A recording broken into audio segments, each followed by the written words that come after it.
दोस्तों, जैसा कि आप भी जानते हैं कि बिहार के अंदर जमीन सर्वे का काम चल रहा है और सभी रैयत को 31 मार्च तक स्वघोषणा पत्र जमा करने का निर्देश जारी किया गया है भू राजस्व की ओर से। इसी बीच बिहार सरकार की ओर से एक और नया अपडेट्स जारी किया गया है। आखिर क्या है नया अपडेट्स, चलिए जानते हैं विस्तार से, क्योंकि यह अपडेट आपके लिए काफी लाभदायक है।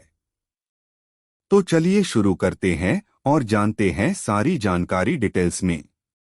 देखिए, राज्य सरकार द्वारा चलाए जा रहे भूमि सर्वेक्षण की प्रक्रिया के तहत स्वघोषणा और वंशावली जमा करने की तिथि को बढ़ाया जा सकता है, जिससे कि सभी रैयत अपने स्वघोषणा पत्र को जमा कर सके और अपने जमीन का सर्वे करवा सके। यह कदम राज्य में सर्वेक्षण कार्य में हो रही तकनीकी समस्याओं को ध्यान में रखते हुए उठाया गया है।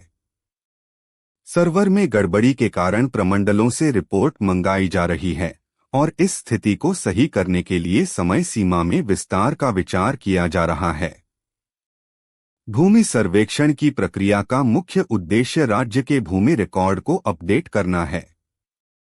इसके तहत जमीन मालिकों से स्वघोषणा, वंशावली और भूमि के बारे में अन्य जानकारी ली जा रही है।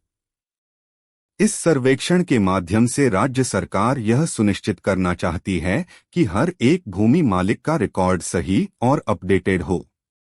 इसके साथ ही भूमि विवादों को सुलझाने में मदद मिलेगी और भूमि की वास्तविक स्थिति का पता चलेगा। इस प्रक्रिया में भूमि मालिकों से अपनी संपत्ति के बारे में स्वघोषणा और वंशावली जमा करने के लिए कहा जा रहा है। हालांकि सर्वर में तकनीकी गड़बड़ी के कारण इस कार्य में देरी हो रही है, इसलिए सरकार भूमि मालिकों को अतिरिक्त समय देने पर विचार कर रही है। वर्तमान में स्वघोषणा और वंशावली जमा करने की अंतिम तिथि 31 मार्च 2025 निर्धारित की गई थी, लेकिन सर्वर समस्या और प्रमंडल स्तर पर रिपोर्ट की आवश्यकता को देखते हुए इस तिथि को बढ़ाया जा सकता है।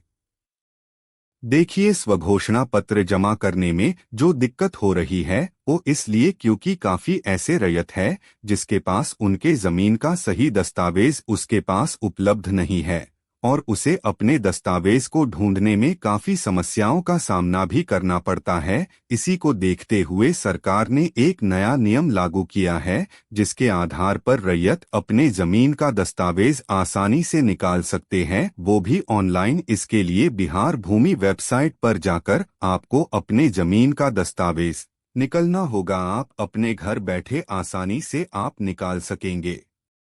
देखिए, बिहार सरकार का जो फैसला है भूमि सुरव्य का, वो भ्रष्टाचार को कम करना और पारदर्शिता लाना है। इसके लिए भूमि सर्वेक्षण के साथ ही राज्य सरकार ने भ्रष्टाचार के खिलाफ कड़ी कार्रवाई की चेतावनी दी है। सर्वेक्षण प्रक्रिया के दौरान यदि कोई भी भ्रष्टाचार की शिकायत सामने आती है तो उस पर कड़ी से कड़ी कार्रवाई की जाएगी। इस संदर्भ में सरकार ने अधिकारियों और कर्मचारियों को स्पष्ट निर्देश दिए हैं कि वे पूरी पारदर्शिता और निष्पक्षता के साथ काम करें। भूमि सर्वेक्षण की प्रक्रिया 2025 में शुरू हुई है और इसका उद्देश्य 2026 तक पूरी कर लिया जाएगा। इस सर्वेक्षण के माध्यम से राज्य में सभी भूमि रिकॉर्ड को डिजिटल किया जाएगा, जिससे भविष्य में भूमि विवादों की संभावना काफी हद तक कम हो जाएगी। राज्य सरकार का यह भी कहना है कि इस प्रक्रिया को गति देने के लिए सभी संबंधित विभागों को निर्देश दिए गए हैं।